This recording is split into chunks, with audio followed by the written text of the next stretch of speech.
Good afternoon, everyone. My name is Shefali Nandra, but you can call me Chef. I tell most people they can call me Chef because it's clear, it's simple, and it's important to me. Everyone hears me, but only some listen. So what's the difference between hearing and listening? To hear is just the ability to perceive sounds. We hear things constantly. You can hear me talking right now. But to listen is to pay attention to the sounds we hear and act on them. So calling me Chef, not Shefali. But I have a theory that we can take this one step further. People could also ask me if I would prefer Chef on documents, papers, or even my name badge at events. And this is more than just listening. This step is to harness, or in other words, to channel and accelerate action. Hear, listen, harness. We can also apply this three-step plan to sustainable development. Development that meets the needs of the present without compromising the ability of future generations to meet their own needs, as coined by the 1987 Brundtland Report. Now, sustainable development affects all of us, but especially our younger generations who will carry forth the work we do today. So who is the youth? 15 to 24-year-olds make up approximately 20% of the world's population. And if we include all children, we're looking at about 40% in total. This also means that 40% of the world's population depends on individuals like these to make the decisions that will build our common future.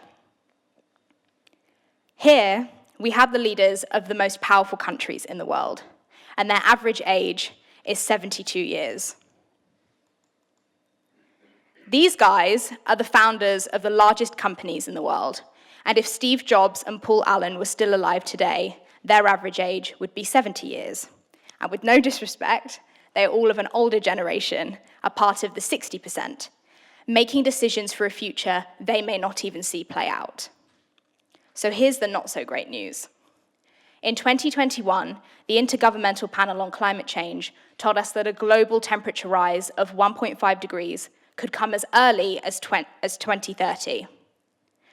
2030 is 8 years away, but we're hearing the words "act now" constantly. This also means that we have 8 years to implement new strategies, new scientific research and incentives if we hope to cap this temperature rise. Ultimately, what lies at the heart of this 8-year journey is critical decision-making and leadership. This is currently in the hands of the 60%. And who are they making decisions for? The 40%. Decisions that will set the stage for sustainable development for our common future. Now, this idea was touched upon at the recent COP26 to COP27 briefing on the IPCC report. I listened to 2 hours of discussion on better implementation, a forward focus, and the need to act now. And in 2 hours, the word youth was mentioned once.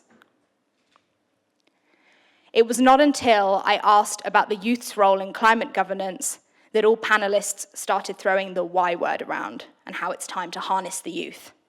But here's the thing, we cannot move forward and leave the youth behind. A sustainable future must harness that 40%. And so now for the good news. By applying a deadline to our common future, the 60% has started to hear and listen to the youth. The world has realized that there exists a young community who is speaking up about climate change, employment, education, healthcare, all topics relating to sustainable development. That's the hearing part. Check. Then about 10 years ago, the 60% started to listen.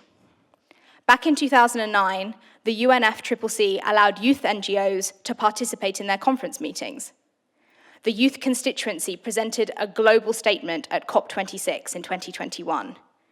Certain individuals around the world are making that world listen to them, such as Greta Thunberg, Malala Yousafzai, and Emma Gonzalez. But we cannot forget about the thousands of young people who are making smaller but just as meaningful contributions to our common future through lobbying, petitioning, and speaking up. Take my Ukrainian friends, for example, who started an informative podcast about Ukraine following the outbreak of war in February. People are hearing that these young adults have started a podcast. They compute this information.